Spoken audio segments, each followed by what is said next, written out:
話，我最近發現咗我哋呢一代人呢，生活出現咗個好嚴重嘅問題啊！咦，係咩事呢？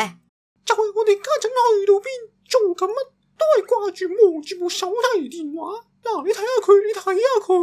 哎呀！若然佢哋行路係掛住睇電話，世界就少一單悲劇啦。家陣啲人淨係識24個鐘都對住個6寸芒嚟做人，都完全唔理個世界發生緊乜事，唔識同真人溝通咁樣。係啦，過晒火啦直頭。要點樣先幫到大家呢？有計啦。 Many months later， 喂老友，我終於完成咗呢個偉大嘅發明啦！介紹翻呢個安心步行 app， 佢會喺你用緊手機嘅時候，好似車 cam 咁樣開動你手機嘅鏡頭，影住你前面，再喺個6寸咁大嘅 mon 度顯示一個1寸咁闊嘅視窗，實時播放你前面條路有乜嘢，咁你就可以一邊睇手機一邊行街，唔怕撞到人啦，仲可以望到幾眼個咁靚嘅世界添。哇，真係喎，呢一寸熒幕好清晰喎，睇到個人當堂心曠神怡啊！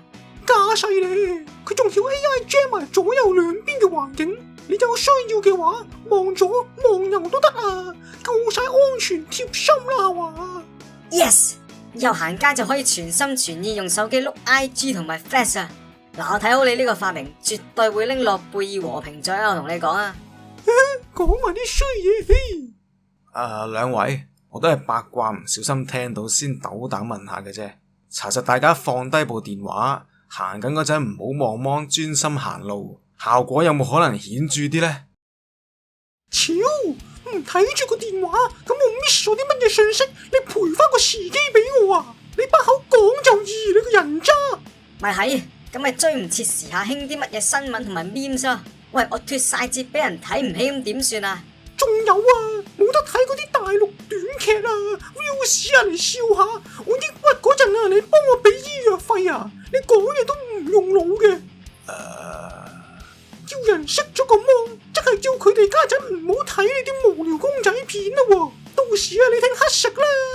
喂老友，唔好鬼睬佢啫，應承我即刻睇多幾次，訂閱呢個頻道，留言 share 同埋讚好，再做埋會員先，得唔得？有冇問題？